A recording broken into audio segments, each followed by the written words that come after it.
Please मैं सबसे request यही कहूंगा कि लोगों को प्यार से बैठाइएगा, किसी पे डंडा लाठी मत चलाइएगा।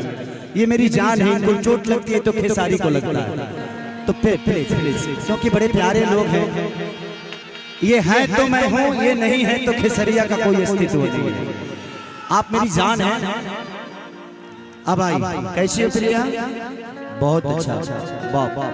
आज इतनी खूबसूरती आप कहाँ से लाए हैं भैया? सबके सब 20 है, कोई 19 नहीं है। बच्चों भैया का यही काम भी है। कह रहे कि भौजैया का है आपको इधर उधर कर रही है।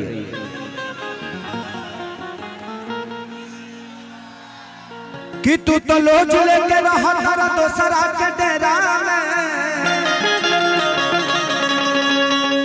अब बच्चू भैया बर्बाद भइल बाड़ा नचनिया के फेरा।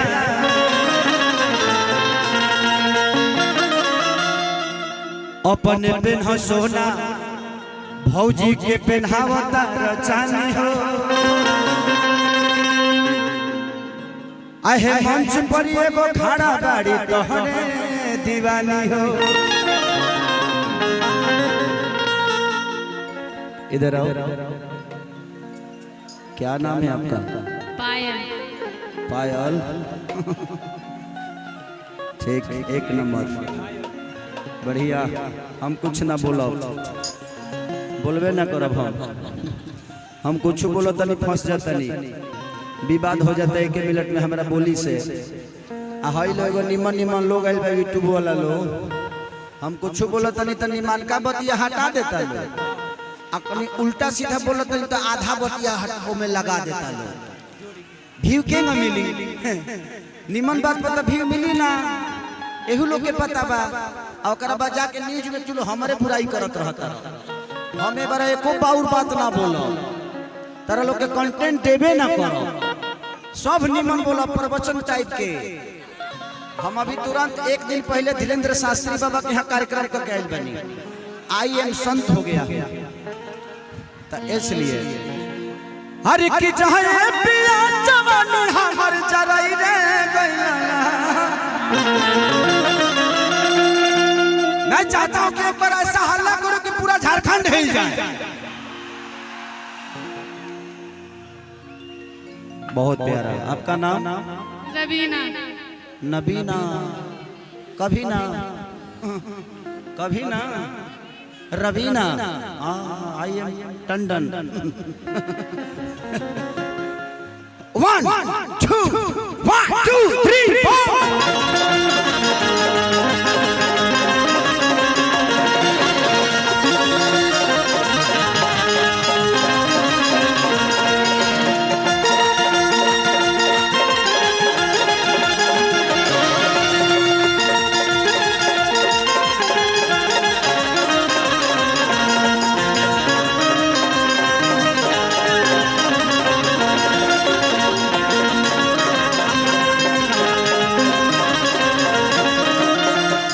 रवीना, अरे जाए पिया जवानी हमर जराई रे गइला।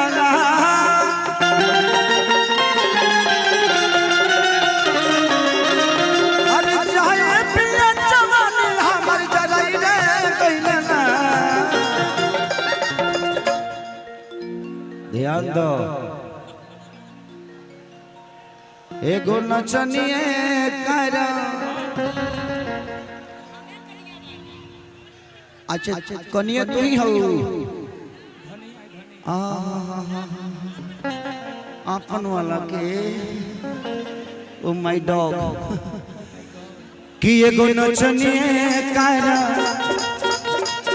एगो नचनिए कारा न कनिया के भुलाई रे गइल।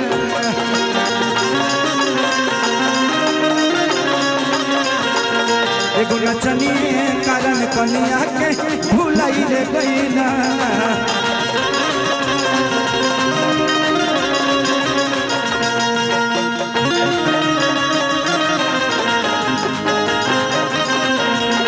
मन करे छोड़ दी भोला साथे जाना बहुत डराई।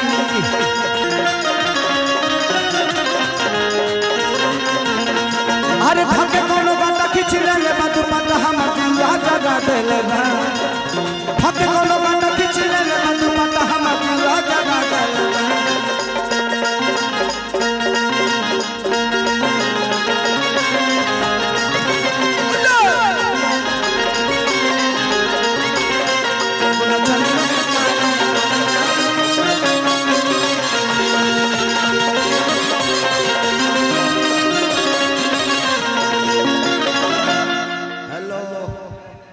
हेलो कम कम कम कम तू मोबाइल लेके कहे नाचता रू द हम ढा लेता नहीं। हाँ बाद में हमरा से ले लिए प्रोग्राम खत्म हो जाई हम चल जाए तो हमरा से ले लिए। का नाम होता है? यूपी शिल्पी बहुत प्यारा नाम है। हम कहें कि यूपी नाम हो के तो हम बिहार के लोग वहीं वाली कहाँ रही हरे बॉर्डर पर मिलन हो रही कि आठी जाठी रतिया पिया बुलटिया लेके जाना खुश रहो हो कर नचियो देखे जाना कि नाच के नशा में दू को रोटियां नहीं खाना दू को रोटियों नहीं खाना। आपका उम्र नाचने वाला नहीं है आपको पढ़ाई करना चाहिए बट ठीक है। कितना एज हुआ बेटा आपका? कितना एज हुआ? अभी खतरे में हो कि आठी जाठी नचिया पिया बुलटिया लेके जाना ओ कर नचियो देखे जाना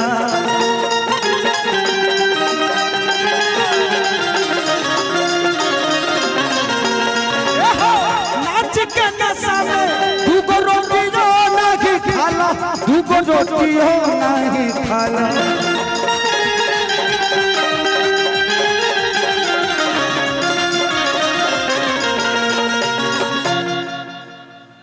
अरे कि जाए पिया कमाई कुल्ही उड़ाई रे मैलाना। चचा चचा ए चचा है ना जी छोड़ दी रउआ बस के चीज नहीं खे राउर उम्र खत्म बा रउआ जाए भल में पेरा जाए कि जाए पिया कमाई कुल्ही उड़ाई रे मैलाना। मैं YouTube वालों भाई से भी कह रहा हूं कि इस बात को जरूर छाप दीजिएगा कि मेरा कार्यक्रम कहीं भी कोई भी कराए। एक तो कंपनी है भोजपुरी सेलिब्रिटी मैनेजमेंट उसी के द्वारा होता है कार्यक्रम लेकिन प्लीज आप लोग कुर्सी मत रखें मेरे कार्यक्रम में कुर्सी ना रखें नहीं तो कुर्सी नहीं रह जाता है फिर से वो फैक्ट्री में जाने लायक हो जाता है दोबारा बैठने के लायक नहीं रहता। तो अरे भाई ये कौन चला रहा है? ड्रोन कौन चला रहा है? नहीं देखिए इतना नीचे ड्रोन नहीं चलता ड्रोन को ऊपर रखिए सेफ है बट अभी लग जाता ना किसी की आंख में लग जाता है इसको ऊपर रखिए। कोनो नया ड्रोन हम देख ले बनी रोज के ये काम हमने के कम से कम इसको 8 फीट पे रखो आप। हाँ इसको आगे रखो नहीं तो 8 फीट पे रखो।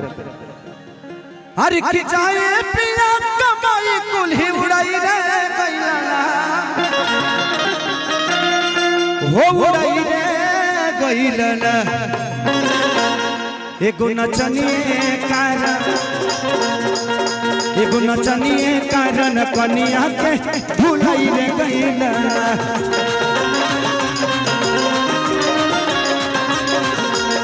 एगो नचनिए कारण कनिया के भुलाई रे गइलाना।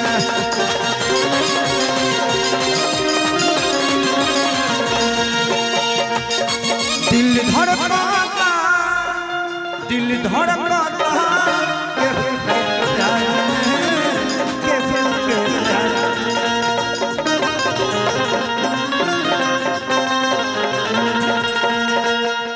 मन मस्त भइल बा मस्ती डूबल प्यार के कश्ती मन मस्त भइल बा मस्ती दिल डूबल प्यार के कश्ती रहे दिन रात एक राजा